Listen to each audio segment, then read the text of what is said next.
Hello and welcome to the fourth podcast from the Actuary, produced on behalf of the Institute and Faculty of Actuaries, the IFOA. I'm Jon Watkins, a financial journalist and your podcast host.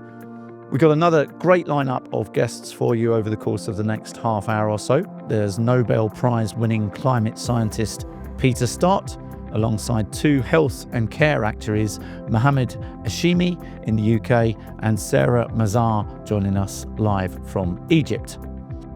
First up then, joining us in the studio is Peter Stott. He's a specialist in climate attribution at the Hadley Centre, a research arm of the UK's Met Office based in Exeter, and Peter was recently interviewed in the Actuary's March-April issue.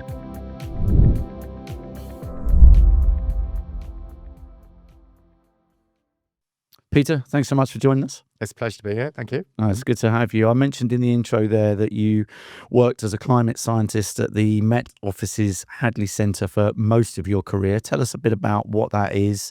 Tell us about your work there and what your particular focus is at the moment.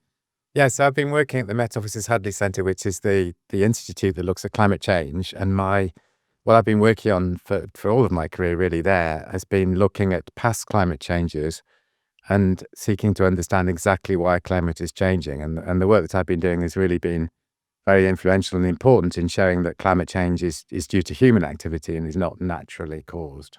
Well, you touched on the human element there. You're an expert in climate change attribution, which is working out if we humans are the cause, I guess, right?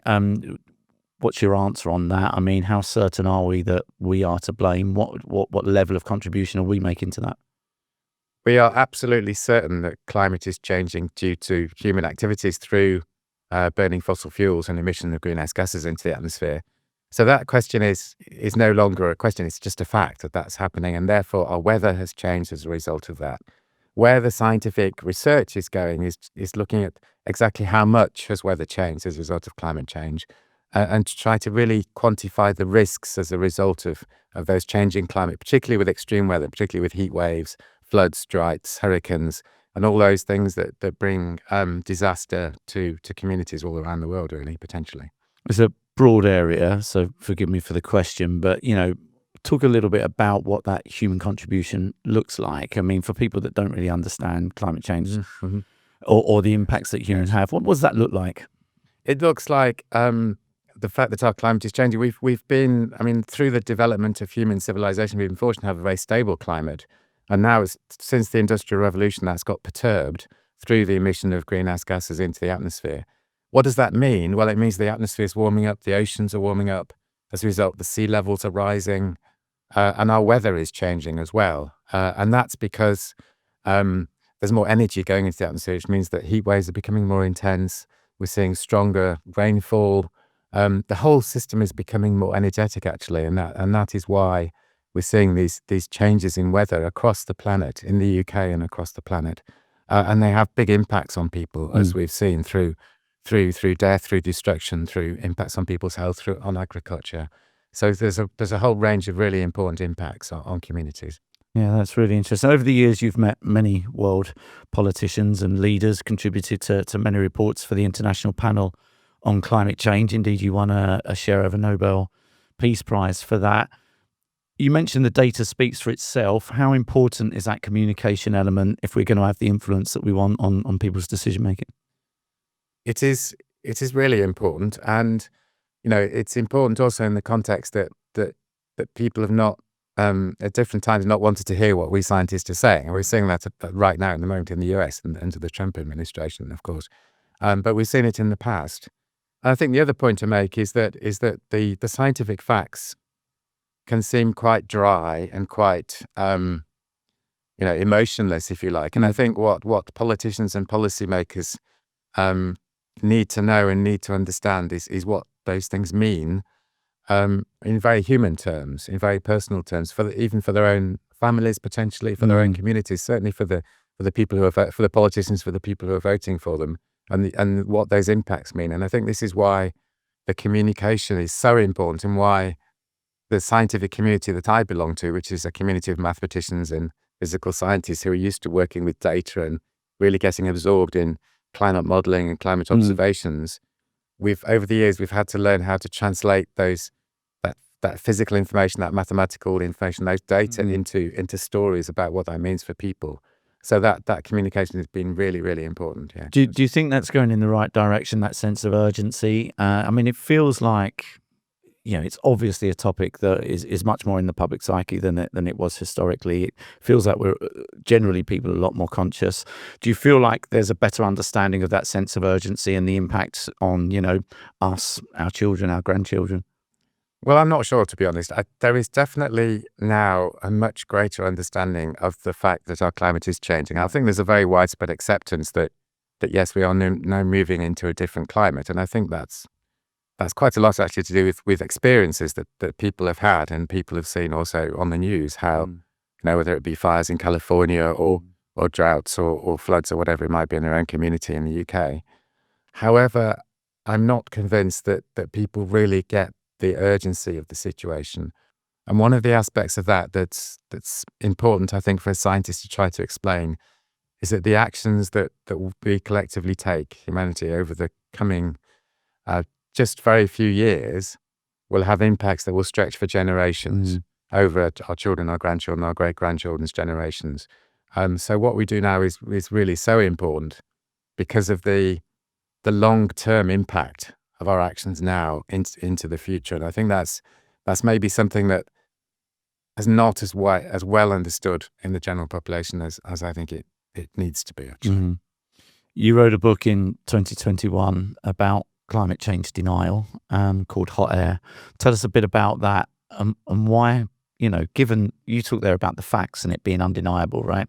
The fact that we still have a pretty large group of people who are persistent in their view and climate change deniers. Yes, I wanted to write that book because when I look back over my career, I realized I had these remarkable stories to tell. Actually, partly about the science and the almost excitement and exhilaration of that science, actually. Or even though it has some important messages, certainly in the early days of our science, we thought very strongly that societies would take note and would have taken note by now and done more to reduce emissions into the atmosphere. But then I met in various places people who were really denying the science of climate change in various ways, motivated by pressure groups funded by fossil fuel lobbies who were trying to attack us scientists, not just for doing bad science, they allege we were doing good science, but also for distorting the processes of science and accusing us of bad faith in various ways. And we are starting to see it again in the US under the Trump administration. So this is a recurring theme, unfortunately, that we scientists have had to battle against. And I wanted to tell those stories, these remarkable stories. For example, when I went to Moscow in 2004 and I came up against a politically motivated attempt to attack what we were doing and to fly people in from all around the world to attack us. So, and I think also in that book, I also wanted to point out that it is definitely not too late to do something about climate change.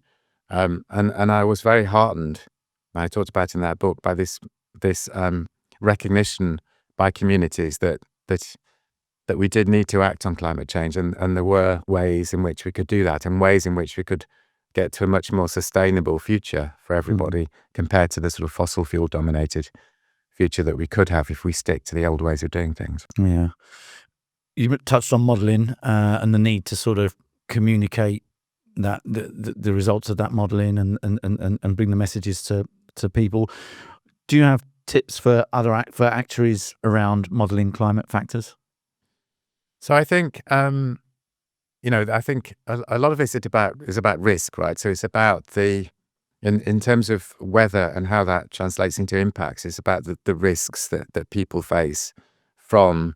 My particular research topic is very much around extreme weather, around heat waves and floods and droughts, but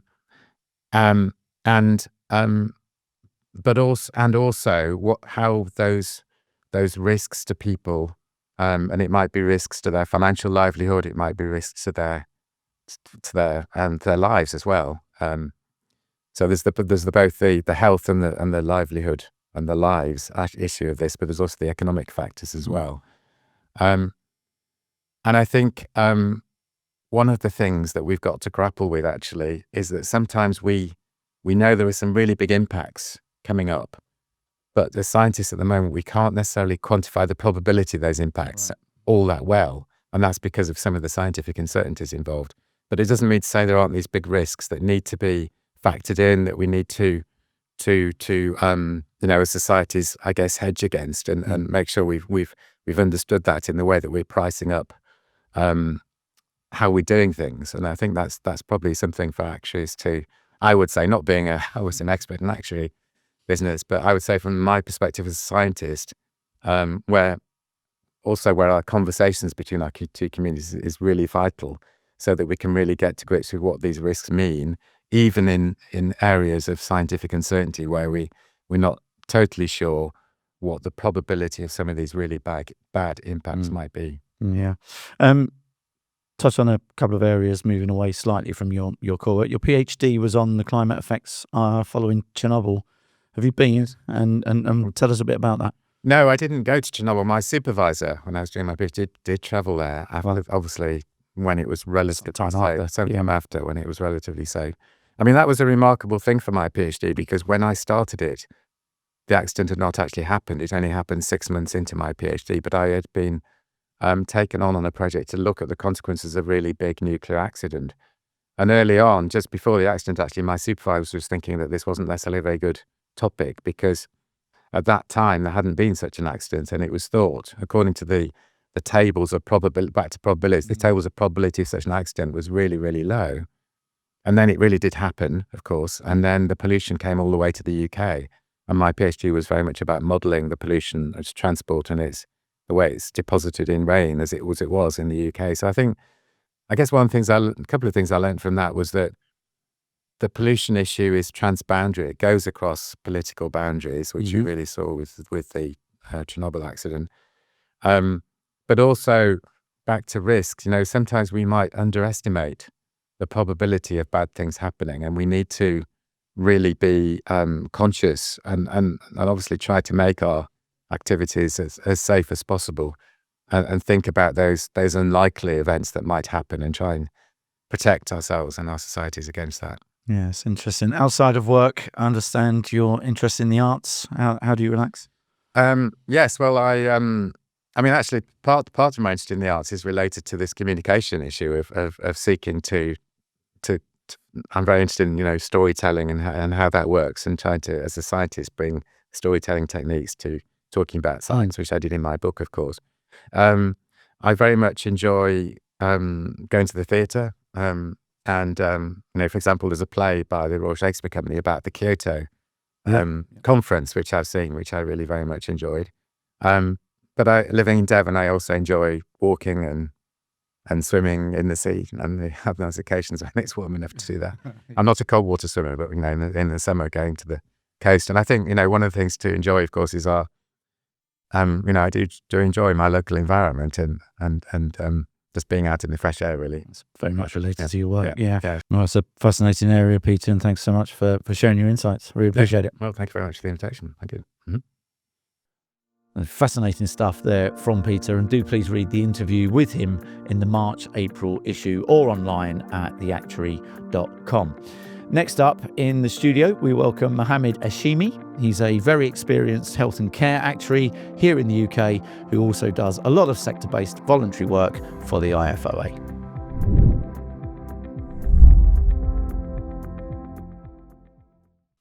Mohamed, thanks for joining us. Good to have you here. Thank you very much, John, for inviting me to speak at the podcast. No, you're welcome. I thought a good place to start might be around your volunteering work. You do a lot of that for the IFOA. You're on the social care research and the population health management working parties, and you're the chair of the Health and Care Lifelong Learning Committee. Tell us about that work, what motivates you to do it, how rewarding it is. Well, it all started about more than 10 years ago in 2013. And at that time, I joined only the Social Care Working Party, looking at social care solutions where actuaries can add value. And then slowly, I started joining more working parties. And there was an opportunity in the Health and Care lifelong learning as well. That involves looking at different things where actuaries can contribute or add value. There is of course like actuaries work mostly in insurance, but there is like they have lots of skill set that they can offer outside this. It's still an ongoing debate. There is it's a very topical thing, and on 1st of April, the Casey Commission is going to launch into understanding how we can take action to implement policies that improve social care for older people. That being part of this working group gives me the opportunity to see the developments as they happen over time and see the debate as it evolves as well. There's also the Population Health Management Working Party that started, I think, around 2018. At the time, I joined the working party because I was working in an environment where population health management was a new buzzword, and it continues to be a new buzzword. That it's like the NHS toy, where everyone is discussing how can we implement this, and it's still not very clear the implementation of this one. And it's like there are so many outputs that came out from the Population Health Management Working Party contributing into how can actuaries engage with the NHS, or how can healthcare systems generally around the world engage with the NHS. And that these things are very interesting because you get to see I work for organizations that work with the NHS, and being in this environment and connecting with actuaries who are interested into how actuaries can engage with these organizations is kind of really very interesting, and you don't get this anywhere else apart from by volunteering. A massive hot topic right now is the NHS, not least given the recent news around NHS England. Yeah. Can you talk about your experience of working in the NHS and how that's influenced you? I've been working in NHS for I think nearly close to 10 years now, and it's mostly working in different levels. So it's at a macro level, national level, looking at distribution of funding on all the, I think, 7,000 or 8,000 general practices in the country, and also looking at the transformation of hospitals and moving from paper-based into digital, and some of the initiatives or projects that I've been involved in, actually not necessarily at a national level, and sometimes it's a micro level. It's dealing with a hospital, and the NHS refer to them as trusts. It's just like a historical name, but basically hospitals have their own different departments, and how the patients are move between different departments, or if the hospital has multiple sites, and how the patients are being treated in different parts, and how the care coordination between these different sites. And also I mentioned the digital transformation. So there are two aspects for this. There's the national level, where we're trying to improve the data flows from healthcare providers into the basically the commissioner, which is NHS central entity, and then there's also the enabling operations on the floor by giving people better access to digital tools as well. So there are different projects that you get to work. If anyone gets to work in the NHS, there are so many levels in there, and it's a very complex system. So and so many organizations working together. Yes, incredibly varied. You were recently involved in the IFOA's The Big Pitch initiative, which was all about exploring ideas for future research topics. What are the biggest health and care issues facing actuaries today? Well, so from the big pitch, there are three main topics that that has been discussed. There are three different papers, and there are the first one discusses the inpatients and outpatients, and how private health insurance can offer an outpatient services to their members, or to the policyholders, so that kind of reduces the reliance on inpatient services. And there are more details, without getting into much details. It's just basically by providing a little bit of prevention, and to help people to kind of navigate the system. Instead of going to orthopedic consultants, for example, they might be able to go to a physiotherapist. So that's a very interesting paper. And then there's the second topic was focusing on actually prevention, and how this can help give a lifeline for the NHS. I think people would be familiar with all the headlines in the newspapers about waiting lines in NHS, and how many people how many months or like days or months or weeks that people are waiting for their treatment in the NHS by introducing prevention. And this fits into the population health management as well. As people know a bit more about their health, manage their health, they are able to reduce their reliance on the NHS, and this reduces the pressure from the NHS as well. And the third topic from the big pitch again is it's a social care working party topic, and it's submitted by one of the members who have taken the lead into the carrying out the research. And it's kind of fitting as well into the current debates into the country in England, where we're trying to understand how we can manage social care, and this is introducing a new solution that could be provided by private providers as well. To support people in financial planning for their social care. I mean, it's interesting stuff. I want to talk a little bit about longevity of life, which is, good for individuals, but it's a bit of a problem for society. We've got people retiring younger, living longer. We have more people moving into retirement, which reduces the workforce that obviously, the money they put into the economy, into taxes, supports many of those individuals. How do we approach that dilemma and overcome that dilemma of people living longer, needing more elderly social care, but less money going into the economy to support them? I think there's a couple of solutions that could be there. Some different governments try to increase the retirement age so people would work longer, but also introduce incentives where people would want to continue contributing to the economy as well. And there are other governments who are trying to encourage increasing birth rate, or they're trying to encourage different solutions. And we've been observing these actuaries and different professionals who are interested in this. They've been observing these policies and trying to see is that solving the problem or not. There's no clear solution yet, but there's also an element of increasing productivity, which has been debated. Is that we on the last few maybe decade or couple of decades, productivity, the increased productivity should allow people to have more spare time, and this is in their working age, so it should allow people to retire and have a comfortable retirement as well. But there's very little evidence that this could actually solve the problem. So I think as we progress over time, there will be different policies that have been attempted by different governments, and it's good to keep an eye on governments across the world to see their implementation and how it will actually span out, and how it if it would change anything in the population demographics, or it will make retirement easier as people live longer. Yeah, absolutely. What are the developments in today's health and care worlds that particularly excite you?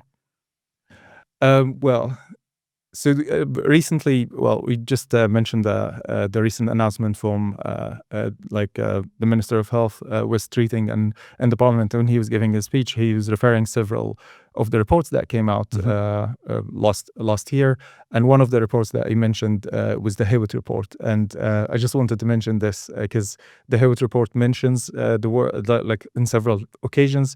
That the NHS needs actuarial modeling. And I see this as an exciting thing, an exciting opportunity for actuaries to demonstrate what they can help the NHS with.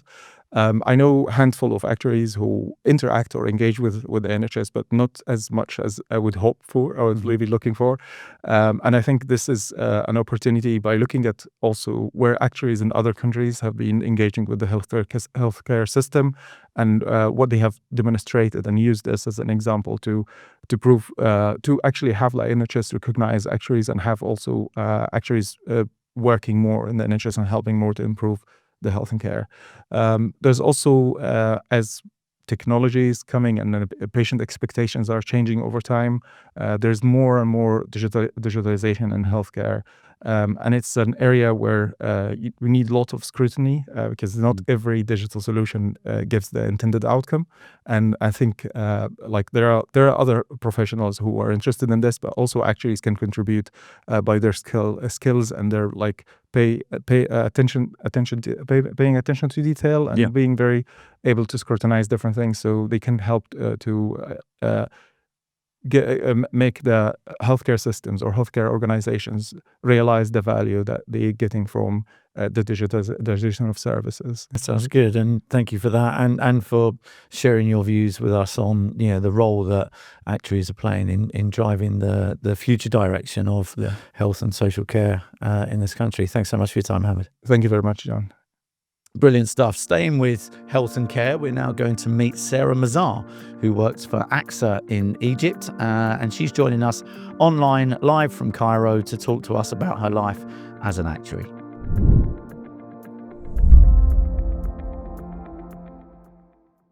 Sarah, thank you so much for joining us. Thank you for having me. Excited to be here.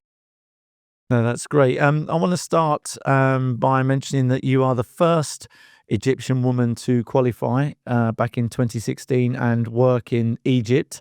What made you want to become an actuary, and do you feel like a pioneer? Well, wanting to become an actuary was pure coincidence. It started in an economics class. I actually started my university as a business administration student, and then I just got to meet a nice girl who was majoring in actuarial science, started knowing about it, researching, asking around. So I've always known I loved mathematics and I wanted to do something practical with it, but never about actuarial science. So that was the start. But do I feel like a pioneer? That's a big question. I don't know. I had two very contradicting feelings back in 2016 after seeing the results of my last exam. Basically, the first was that I crossed a line that I thought maybe I couldn't cross, or it was far-fetched. And then I felt a huge responsibility to try and ensure that as many actuaries are able to cross that line as well. And the second feeling was a bit of, I don't know, anxiety and I don't know, frustration. It's sort of like you have a lifelong dream. I've spent, I don't know, 7, 10 years, depending if you count my undergrad years, to reach that goal, and then you're there. Yeah, very happy. I even cried from happiness, but then I was a bit lost in terms of what's next. I sort of needed to have a next step or a next goal to continue pursuing. But yeah, that was these were the contradicting feelings. Yeah, I understand that, and we often speak to guests on the podcast who are the first or a pioneer in their region, for example, and they often talk about the satisfaction they take from others following on. So it's interesting to hear that from you. You've spent your career to date at AXA in Cairo. What do you enjoy about the health sector, and your role as Chief Technical Officer particularly? If I may, first to follow on your comment, actually, one of my um, very happy days was when a colleague was qualifying and he asked me to sign his qualification papers, as a fellow. So yes, for sure, you do have great satisfaction from helping other people around, even if it's just a formality or paperwork. Yeah. Um, Yes, I love all my roles in the actuarial field. I've loved them because for me, the one common thing was that they were very dynamic. Not every single day is like, not 2 days are the same. You have and it's also mind teasing, like every day you have a sort of a riddle or something to solve. And yeah, actually, by default, we look at the history for sure, but then we come up with some assumptions. We either price a new product or do a valuation, and then uh, maybe if a month or two, and sometimes years pass by, and then you come back and you challenge yourself and you see if you've done it right. It's just very interesting, and I love how a lot of people around us, especially if they don't know much about actuarial science, they would always give you this feeling that you have a crystal ball, that you know what would happen in the future, you know how to predict. But honestly, all we have is just some logic and some mathematical equations, and that's it. Yeah. And what is the actuarial landscape like in Egypt today? How much has the profession grown there? It has grown significantly. If I look back 20 years, we've grown from having a couple of universities, maybe just one or two, offering the actuarial science undergraduate program to now maybe four, from just having a couple of qualified actuaries who were all above 60 years old, almost retired, to now, I think we have around maybe 50 registered actuaries and on the website of the regulator. That being said, um, a lot of those actuaries unfortunately have left the country for um, literally everywhere, like either in the region, the Middle East, or to Europe, or to the US even. Um, we do indeed also have, in Egypt, what we call a qualified actuary, given the scarcity, is an associate either of the society or the institute. But we also had a dozen actually of fellow actuaries. So it's really great to see this growth. However, I do believe we still have a lot more demand than supply. Yeah, and we mentioned at the start there that you're, inspiring others to enter the profession as a pioneer within the profession yourself, but you're also playing a part in bringing along the next generation in another way. Tell us about your teaching actuarial science at the American University in Cairo. Well, I love teaching. It's a side passion of mine, and so I've taught a couple of times as I taught a course in actuarial mathematics, specifically for short-term insurance products. It's actually a course that it's very dear to my heart. I enjoy it very much, and it's great to see, you introduce topics to students that they know nothing about, and they end up sometimes even better than you are. So it's very exciting. I've also taught pretty much a very similar course, but to graduate students.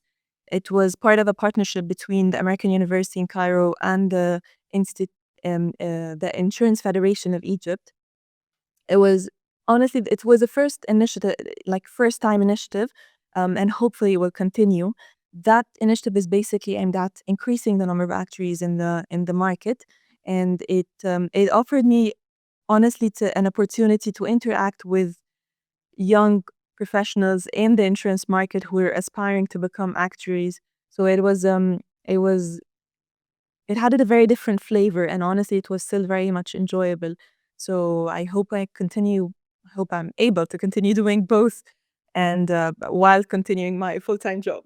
Yeah, let's hope so. You're also a member of the new IFOA Strategic Middle East Members Committee. What's the aim of that, and what work will you be doing there?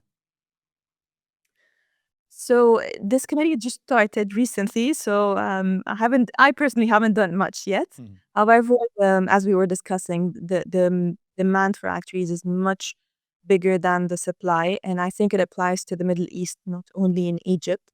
So the idea of the IFOA Strategic Middle East Members Committee is to offer us an opportunity to join forces across the region, and to align on the priorities, work together.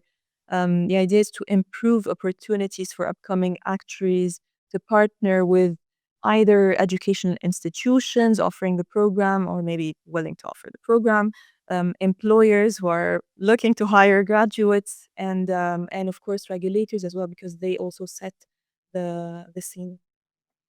Yeah, and that's really interesting and rewarding work for you, I imagine. We also like to find out a little bit in this segment about our guests' interests outside of work and the things that you enjoy outside of being an actuary, as it were. Can you tell us a little bit about that just to wrap up? Sure. Well, I enjoy a couple of things actually. I enjoy painting. I've participated in a group oil painting exhibition a couple of years ago. I also love yoga, hiking. I actually take great pride that I've seen a lot of regions in my country that a lot of people haven't seen. And I've seen it on a slower pace. So either through hiking for a couple of days in the desert, or through cycling. I've cycled along the Red Sea for 300 to 600 kilometers a couple of times. So enjoy that as well. Well, it sounds like you have a very active life outside of being an actuary, but are also incredibly active in helping inspire the next generation of actuaries there in Egypt. Sarah, thanks so much for sharing your story with us.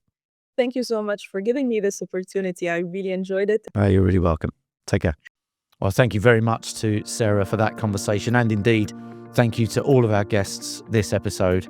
I hope you've enjoyed listening to their contributions as much as I've enjoyed meeting and interviewing them. Do join us again for our next podcast episode coming out after the May-June issue of the magazine, and I look forward to seeing you then.